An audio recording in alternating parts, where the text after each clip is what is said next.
Filipino Rhythm with Alansari Exchange. Your first choice for all your financial needs.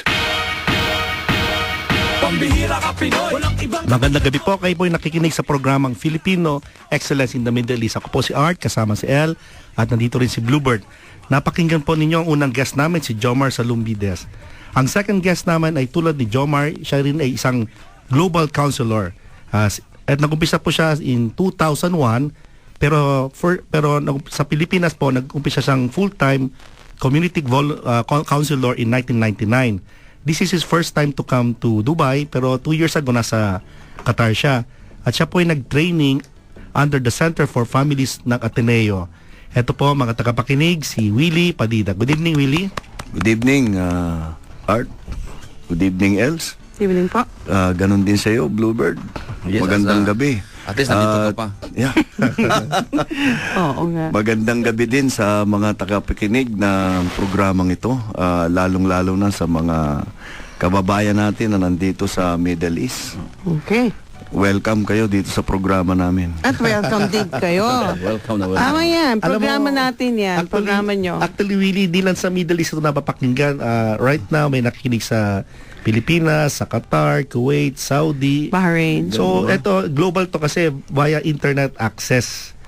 Live streaming po tayo. Sige, Willie.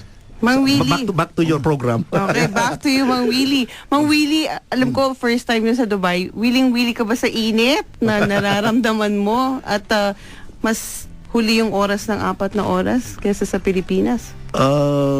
Kung tutuusin, nung una akong dumating dito, last week, sabi nila sobra init. Opo. Pero ang lamig naman doon sa tinitira namin. Kasi lagi kayong nasa loob ng gusali. Minsan lang kami lumalabas. At yung pag lumabas ka, nandun yung init. Oo. Pero masasanay ka rin pala sa init kasi alam mo, iba yung init ng panahon. Opo. Pero at the same time, iba rin naman yung init ng pagtanggap sa iyo ng mga tao dito. Walang So, katalo. mas mahalaga yung init ng pagtanggap kaysa sa init ng panahon. Panalo. Galing. Okay. So, kamusta naman po ang pagiging partner nyo kay Jomar para magbuo ng mga kalalakihan sa UAE? Not because they are kulang-kulang? Or they're not complete. Yung mga taong nangangailangan ng paggabay ng tulad yung mga international counselor. Kamusta ang partnership nyo ni Jomar? Kami ni Jomar actually, hindi lang naman dito kami sa Middle East unang nagpartner, no? Sa ibang lugar din, lalong-lalo na sa Pilipinas. Pero ang masasabi ko, we complement each other, no? Medyo si Jomar kasi yung mga kanyang tinutulungan o binibigyan ng mga payo. Kadalasan yung mga nasa age group niya na katulad niya, narinig nyo kanina mga kapatid, mga kababayan, si Jomar, sabi niya kanina, dati siyang drug addict. Diba? So, pag gano'n na yung mga lumalapit, kay Jomar ang takbo nun. Yung sa akin, more on dun sa mga tatay, more on dun sa mga mag-asawang muntik nang maghiwalay, yung mga ganyan.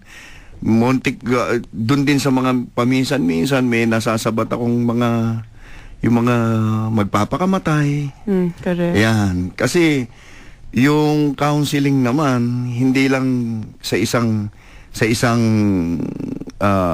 section ng lipunan. Pangmaramihan yan eh. Although kami ngayon ni Jomar nandito para dun sa mga tatay. Opo. Pero hindi naman namin isinasara yung Pintuan nyo. pintuan namin sa pagbibigay payo para sa mga tatay lang. Pwede rin naman yung mga nanay. Pwede rin yung mga lola. parang ang hirap yatang lumapit sa inyo, Mang Willie, lalo na kung isang lola, isang nanay, at ang hihilingin ko ay... Els, Po. alalahanin mo. May mga lola ngayon na 40 anyos pa lang. Oo nga naman. Pero mas delikado. Hindi naman. Kasi maagang nag-asawa eh. Di ba? Kaya nga po, di mas delikadong lumapit lalo sa inyo dahil, kung nadidinig nyo ang boses ni Mang Willie, napakaganda, di ba? Parang talagang Talo na naman si si Bluebird. Takot na ba? naman, takot. Medyo kabado pa ako niyan. Ibang klase. Baka maiwan ito, Jomar. Hindi na umuwi sa Pilipinas. Okay, balik tayo. Gusto kong malaman anong difference ng problema na kinahaharap ng mga taga, let's say UAE, kasi ito yung mundo nyo ngayon. Gaano kaiba yung problema nila sa problemang tinulungan nyo sa Pilipinas? Yung mga counseling nyo doon? Ang masasabi ko dyan, medyo malaki, ano? Unang-una, yung mga magulang na nandito, specifically yung mga tatay, alam mo, gustong-gusto man nila na pag may problema yung pamilya nila, lalong-lalo na yung mga anak, gusto nilang nandun sila sa tabi. Opo. Diba? Instinct ng magulang yan eh. Andun sila sa tabi ng kanilang mga anak. Pero hindi nila magawa. Dahil nandito nga sila, kasi kung nandun sila, walang kakainin, no? Walang panggastos. So, hindi provider, oh. Yeah, Hindi sila provider. Hindi sila provider. Lalong mas malaki yung problema. Dadagdagan mo pa nung magiging problema nung anak, lalong mas malaki. So, gustong-gusto man nila, hindi nila magawa. No? Alam nyo, kahit na yung marvel of technologies ngayon, Apo. hindi rin sasapat. Hindi sapat kasi yung yung kakausapin mo lang. Ang kailangan dun talaga yung andong ka sa tabi. Andong ka, yung lalong-lalo na yung mga panahon na kailangan kanila. Alam mo kung bakit ko nasabi yan? Sige po. Personal experience ko rin to eh. No? Nung panahon na nangailangan yung anak ko, na sana katabi ko siya, no? Kaya lang hindi ko magawa. Okay. Nasa ibang lugar siya. Ako nasa Pilipinas, kami mag-asawa. So, naramdaman ko dun sa email niya, na parang sinasabi niya sa akin, tatay, dapat nandito ka sa tabi ko. Nanay, dapat nandito kayo. Pero helpless ako. It was tough. Yeah, it was tough. Wala kang magawa eh. So, nasa Canada kasi yung anak naming panganay. Opo. No, 3 years ago, she was diagnosed as having ovarian cancer, stage 3. See, you could just imagine how hard it is for me. Tatay ka, no? How hard it is for a counselor Yeah. na hindi makounsel yung kanyang sariling anak. No, hindi yung sariling anak, kung hindi yung sarili mo. Even yourself. Yeah, kasi... So, how did you manage yung sitwasyon na yon? Paano nyo na-overcome yung sitwasyon na kayo mismo ay nangangailangan ng counseling? Isinyer ko dun sa kapwa ko mga counselor. Hindi mo pwedeng sarilinin eh. Okay. So you have to share it, no? Kahit na counselor ka, dadating yung panahon na mangangailangan ka. Tao ka rin eh. Hindi ka naman Superman. Oo, lalo na. Kasi hindi, mamaya natin pag-usapan yung Superman. Di ba? May joke ito sa Superman joke. Kasi hindi ka Superman, hindi mo kayang solvein lahat yung problema. Opo. Lalong-lalo na when it concerns yung Loved ones. paano mo sasagutin yun? Sa iba pwede mong sabihin eh. Pero now you are put on a spot. Ganun yung nangyari sa akin. So I have to approach a fellow counselor. No, actually yung aking pinaka-head. Doon ako pumunta. Sabi ko, bro, paano ang gagawin ko? Di ba? Paano ang gagawin ko? Pero alam mo, dahil din sa dahil din sa pananampalataya. Dahil din sa matibay na pananalig ko sa Panginoon, yun.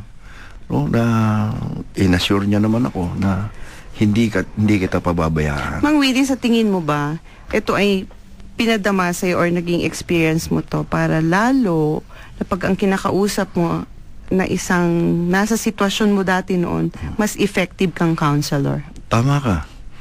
Kasi kung hindi mo pinagdaanan, di ba? Parang aral lang. Oo, parang aral lang.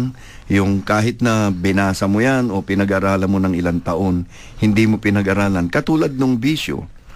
Diba? Paano mo sasabihin sa kanila na masama? Hindi ka naman nagdaan doon. Hindi mo naranasan. Yung epekto, paano mo ipipake mo lang ba yon until you feel it? Di ba?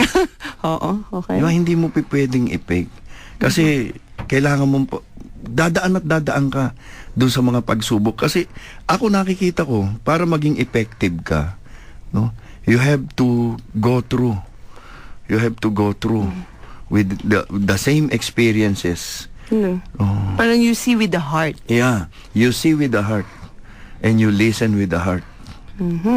Oh, yung po si Willie, kasi mag-break tayo. Ngayon, kung mayroon kayong may mga nag-comments na dito sa Facebook, yung mga nasa Filipino Rhythm Dubai I 103.8 na Facebook page, pwede rin kayo mag-post doon, at yung nasa FEME, continue posting. Tapos yung SMS po sa 4001, kung meron po kayong mga katanungan or gusto i-share, babasahin po namin at sasagutin na ating mga guests. Babalik po kami.